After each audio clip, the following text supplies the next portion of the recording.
एक बार हंस, तोता, बगुला, कोयल, चातक, कबूतर, उल्लू आदि सब पक्षियों ने सभा करके यह सलाह की कि उनका राजा वैंतेय केवल वासुदेव की भक्ति में लगा रहता है। व्याधों से उनकी रक्षा का कोई उपाय नहीं करता। इसलिए पक्षियों का कोई अन्य राजा चुन लिया जाए। कई दिनों की बैठक के बाद सबने एक सम्मति से सर्वांग सुंदर उल्लू को राजा चुना। अभिषेक की तैयारियां होने लगी, विविध तीर्थों से पवित्र जल मंगाया गया, सिंहासन पर रत्न जड़े गए, स्वर्णघट भरे गए, मंडल पाठ शुरू हो गया, ब्राह्मणों ने वेद पाठ शुरू कर दिया, नर्तकियों ने नृत्य की तैयारी कर ली। उलूकराज राज्य सिंहासन पर बैठने ही वाले थे कि कहीं से एक कौवा आ गया। कौवे ने सोचा, यह समारोह कैसा, यह उत्सव किस लिए? पक्षियों ने भी कौवे को देखा तो आश्चर्य में पड़ गए। उसे तो किसी ने बुलाया ही नहीं था। फिर भी उन्होंने सुन रखा था कि कौवा सबसे चतुर कूटराजनीतिज्ञ पक्षी है। इसलिए उससे मंत्रणा करने के लिए सब पक्षी उसके चारों ओर हो गए। उलूक राज के राज्याभिषेक की बात सुनकर कौवे ने हंसते हुए कहा, यह चुनाव ठीक नहीं हुआ। मोर, हंस, कोयल, सारस, चक्रवाक, शुक आदि सुंदर पक्षियों के रहते दीवान उल्लू और टेढ़ी नाक वाले अप्रियदर्शी पक्षी को राजा बनाना उचित नहीं है।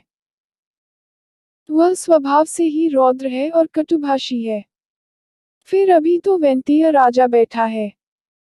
एक राजा के रहते दूसरे को राज्यासन देना विनाशक है। पृथ्वी पर एक ही सूर्य होता है। वही अपनी आभा से सारे संसार को प्रकाशित कर देता है।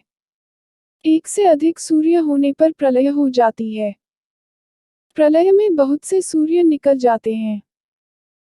उनसे संसार में विपत्ति ही आती है, कल्याण नहीं होता। राजा एक ही होता है। उसके नाम कीर्तन से ही काम बन जाते हैं। यदि तुम उल्लू जैसे नीच, आलसी, कायर, व्यसनी और पीठ पीछे कटुभाषी पक्षी को राजा बनाओगे तो नष्ट हो जाओगे। कौवे की बात सुनकर सब पक्षी उल्लू को राजमुकुट पहनाए बिना चले गए। केवल अभिषेक की प्रतीक्षा करता हुआ उल्लू, उसकी मित्र कृकालिका और कौवा रह गए। उल्लू ने पूछा, मेरा अभिषेक क्यों नहीं हुआ? कृकालिका ने कहा, मित्र, एक कौवे ने आकर रंग में भंग कर दिया। शेष सब पक्षी उड़कर चले गए हैं, केवल वह कौवा ही यहाँ बैठा है। तब उल्लू ने कौवे से कहा, दुष्ट कौवे, मैंने तेरा क्या बिगाड़ा था जो तूने मेरे कार्य में विघ्न डाल दिया? आज से मेरा तेरा वंश परंपरागत वैर रहेगा। यह कहकर उल्लू वहां से चला गया। कौवा बहुत चिंतित हुआ वहीं बैठा रहा।